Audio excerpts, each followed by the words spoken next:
రాష్ట్ర ప్రభుత్వమే బాధ్యత వహించాలి. బీసీల జరిగేటువంటి అన్యాయానికి గౌరవ న్యాయస్థానం గనుక నిబంధనలకు అనుగుణంగా తీర్పు ఇచ్చి ఒకవేళ బీసీలకు ఇచ్చేటువంటి రిజర్వేషన్ ఈ జీవో కాగితం చెల్లదని చెప్తే ముఖ్యమంత్రి రేవంత్ రెడ్డి గారు రాజీనామా చేయాలి. మా ఓట్లతో గెలిచి మాకు అవకాశాలు లేకుండా చేసేటువంటి ముఖ్యమంత్రి రేవంత్ రెడ్డి గారు ఈ తెలంగాణ రాష్ట్రానికి ఏమొద్దు, రాజీనామా చేయండి. ఇక న్యాయస్థానం పార్ట్ ఓడిసిన తర్వాత ప్రజాక్షేత్రమే ఉంటుంది, జనమంతా రోడ్ల మీదకి వస్తారు. ఖచ్చితంగా ఆ రోజు వస్తుందని తెలియజేస్తా ఉన్నాను.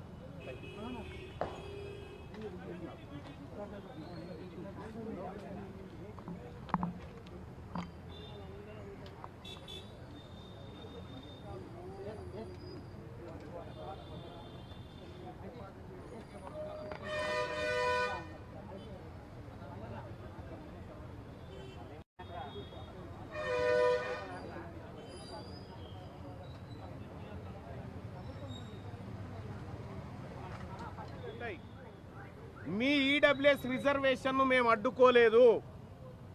మీ సొమ్ము మీరు తినండి అని చెప్తా ఉన్నాము, మీ వాటా మీరు తినండి అని చెప్తా ఉన్నాము. కానీ మీది మీరు తినుకుంటూ మీ ఈడబ్ల్యూఎస్ కోటా 7-8% లేనటువంటి అగ్రవర్ణాలు ఈడబ్ల్యూఎస్ కోటా 10% ఇంప్లిమెంట్ చేసుకుంటారు. మా బీసీలకు 42%, 60% ఉన్న బీసీలకు 42% రిజర్వేషన్ కావాలంటే వచ్చి మళ్ళీ కేసేస్తారు. ఆయన మేము సహనంతో ఇన్ని రోజులు ఉన్నాం. సరే, గౌరవ న్యాయస్థానం మా బీసీల పక్షాన నిలబడాలని కోరుకుంటా ఉన్నాం. ఆ GO Indira Sawhney versus Union of India కేసుకు ముందు కానీ, Krishnamurthy versus Maharashtra case triple test ముంగడ కానీ నిలబడే జీవోనైతే కాదు.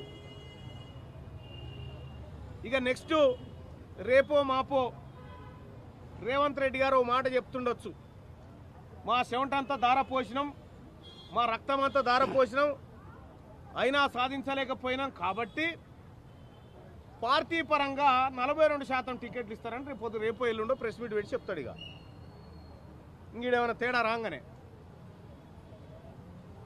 అంటే నీవు కనీసం మా బీసీల వాదన వినిపించుకోవడానికి కూడా ఒక అడిషనల్ అడ్వకేట్ జనరల్ను పెట్టలేడా?